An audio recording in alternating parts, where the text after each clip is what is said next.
So last year, 2020, for most of us, is probably one of the strangest years we've had in a long while. Because of COVID-19, all the country's economy was pretty much on the brink of collapse, and every government in the world tried their hardest to pump money in the economy, trying to save it. Now, according to stats from our own governments, they have spent approximately $952 million per day last year trying to save the economy. From March to November, during the COVID time, their total spending is approximately $240 billion. Now, this move totally makes sense. Last year, there wasn't time to think too much. You just had to keep pumping money because the consequence of not saving the economy, not saving all the small, medium businesses and everyone who's unemployed is going to be a lot more disastrous versus pumping money. But this year is totally different. With vaccine being developed, we can see the end in sight. So now this begs the question, how does the government plan to recoup all the losses and deficit it has incurred last year? So for this week, I've picked out the top 3 potential tax rules that people are speculating about and what are the effects in our finance and real estate market if any of these rules are implemented. So without further ado, let's jump into this week's video. Alright, so the first one people are speculating about is wealth tax. So the idea is extremely simple. You're just going to have a specific tax that are only targeting the wealthiest people in the country. Now, wealth tax is not anything new. This is currently a topic that's being debated in the US already. And if we look into the European countries, some of them like Norway or Switzerland have already implemented their own form of wealth tax. Switzerland has up to 0.94% charge on worldwide assets. Looking at Norway, they have a 0.85% charge based on the percentage of asset with a portion of primary residence included. Now, for us in BC, we actually have something similar, and it's called the additional school tax for Vancouver homes over $3 million. They're going to charge 0.2% on the portion between 3 mil and 4 mil, and any amount over the 4 mil, they're going to charge 0.4%. So for us, we have some sort of wealth tax already, but it's specifically on expensive real estates. But in the Parliamentary Budget Officer report last year, they looked at what happened if they impose a 1% wealth tax on families in Canada with over 20 million net worth, which makes up to be about 14,000 Canadian families. Now, there's a lot of assumptions in this kind of calculation, but they predicted basically if they impose a 1% tax, it's going to bring about $5.6 billion additional tax to the Canadian government. So obviously $5.6 billion is a huge number they can recoup for the government, but out of all 3 potential changes that I'll talk about in this video, I think this one is actually the least likely to get implemented. And the reason is because as nice as it sounds, it's actually not very practical. Sure, you can tax them on things like real estate in Canada. That part is easy to track and easy to tax on. But if you're going for net worth, it gets a lot harder for the following reasons. Number 1 is hard to gauge. For example, if we go through March of 2020, there might be a lot of people that went from above 20 million net worth to below 20 million. So someone with this much net worth, they have a lot of diversified holdings. It's very difficult to gauge what your actual net worth is at that moment and if you hit the benchmark of 20 mil or you don't. Now, number 2 is potential exemptions. So some places might still remain tax exempt. For example, if they have a private foundation where they do charity. If there are exemptions in place, wealthy people can just move their asset into these tax-exempt places and continue to grow their asset that way. So maybe you do see that much net worth, but after all the arrangement, maybe you don't get to tax them as much as you want to. And the third reason is obviously manpower. In order to do this, CRA probably have to massively hire a lot more people just so they can audit any potential tax candidate thoroughly. And if your net worth includes worldwide asset, well, that just becomes even harder to audit and go through all the documents. So on one hand, your revenue might go up by a lot, but so does your cost. And if you balance both out, does it really benefit you that much? And there are many reports and articles talk about this problem already.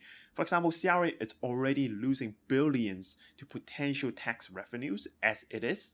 And this is a very similar situation in US with the IRS. So if they're going to include a new tax, they might as well just hire more people right now and chase after the already existed lost tax revenue that they miss out on every year. So this is why I think out of all 3 changes, this is the one that's least likely to get implemented.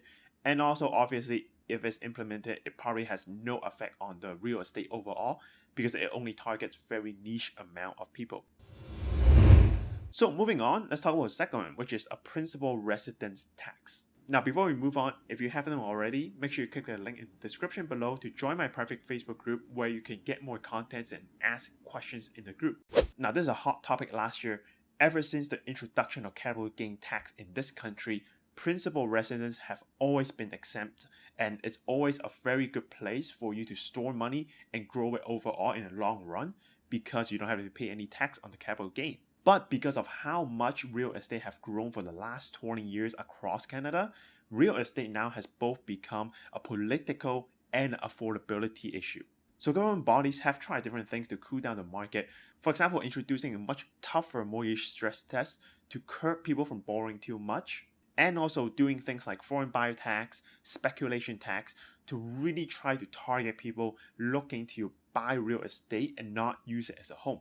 But as we see, while it does create a temporary dent in the market, over the long run, it really has very little effect on the market itself. And this is why I've already talked about this in my real estate outlook video. For this year, especially for big units, generally across all province, you're probably going to see a price increase even though the economy hasn't recovered yet. So this is why this topic came up, because in theory, by introducing a principal resident tax, it does solve both problems potentially. Number one, obviously, is a huge, massive revenue for the government every year. And number two, potentially it can cool off the market somewhat. So in US, they've already have something similar in place, and they have exemption for one person for $250K and then a family for up to $500K. Now, I would imagine if Canada were to ever introduce something like this, they would follow what US has been doing, because this way you can get tax from people while protecting smaller first-time home buyers. And on the flip side, for the mortgage payment, I would imagine they might do something like US to make the principal residence mortgage interest tax deductible.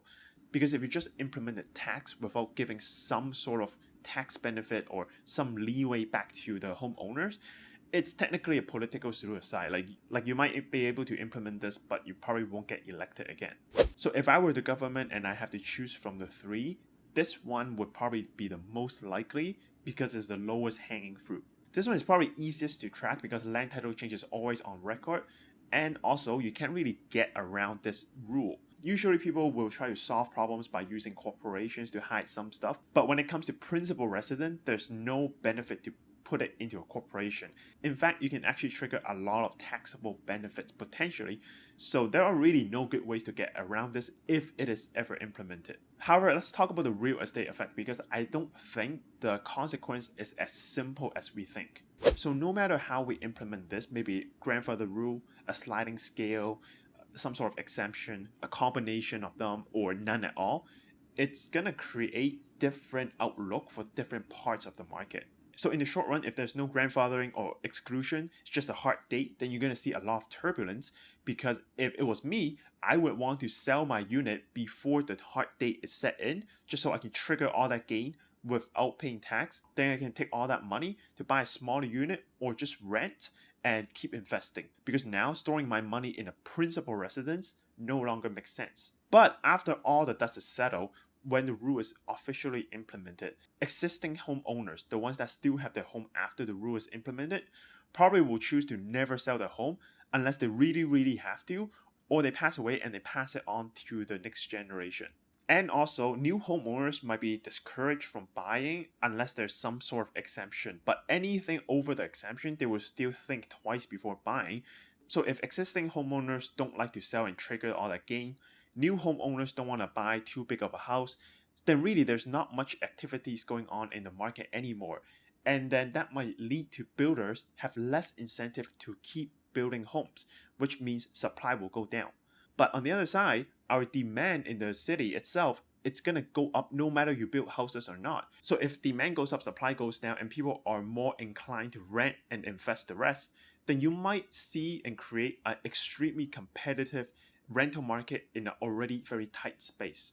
So this might skew the market in one side depending if there's exemption, grandfather, etc. There might be a part of market, a type of property that's extremely popular and competitive, while the rest of the market, there's little to no movement at all because now there's no longer any incentive to buy these big homes. So this might lead to either a very good or frustrating situation for you, depending on your financial situation and what type of property you're generally looking for. But I think out of all three, this one is probably the lowest hanging fruit and has the potential for the biggest upset in the market if it's ever announced.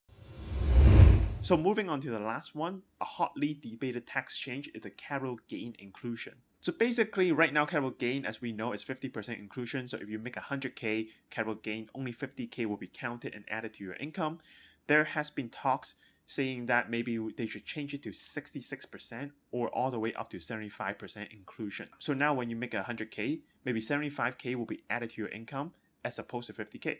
Now, first of all, capital gain inclusion change is not new. This has happened before in Canada, as you see on the screen. It's only at year 2000 that the capital gain have changed back to 50%.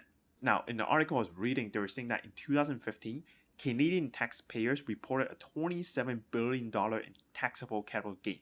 So we know the total capital gain is actually $54 billion for that year. If we were to increase from 50 to 75%, then that means an additional $14 billion of capital gain will be taxable. Now, obviously, this is going to create a huge revenue stream for the government every year because there's a lot of capital gain getting triggered year after year. But for me personally, out of all three changes, this is the one that I don't agree with if we ever think about it. Because yes, it does hit the wealthy class, you're right, but it also affects all the middle class just as much, if not more. And this is very similar to what I've said about the wealthy tax. If you have enough net worth, likely you have very diversified holdings in a different structure that can really help you save some tax or shelter the gains. So wealthy class have those very accessible to them. For middle class people, it's a lot less complicated. It's very simple. You probably invest everything in your personal name. So there's not much you can do to get around these rules. So if ever implemented, I see this directly hit the middle class a lot harder. And this is why I don't agree, because middle class has the biggest proportion in Canada. And in the grand scheme of things, their ability to spend is also the backbone of any economy.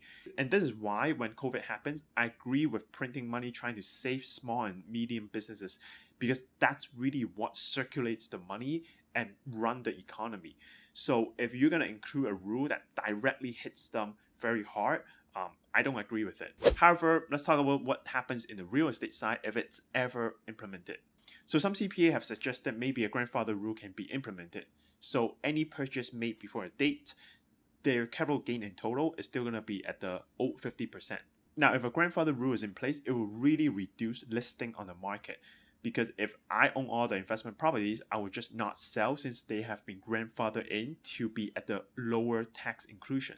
But if there's no grandfather rule, it's just a hard date, then very similar to a principal residence tax, we're going to see massive sale before the date is set.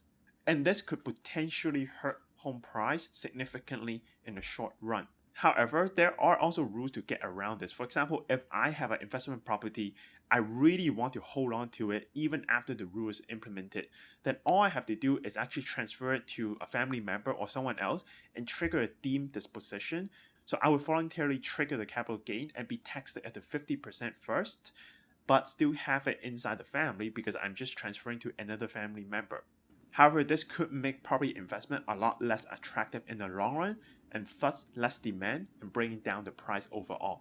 Because now instead of putting in a home at a 50% capital gain, I might want to take that money out and put it in other investment that can generate me dividend that could give me better tax advantages. But of course, everything we talk about is just hypothetical, and also there are other things they can do like increasing GST or PST or reintroducing HST. So I'm interested to hear from you. If they were to do changes, where do you think will happen and how would they do it? And always, if you like my videos, make sure you comment, like, and subscribe to my channel. Click that bell button so you get all the notification in the future. Alright, this is Jacky. I hope you found this video interesting. I'll see you next week. Bye!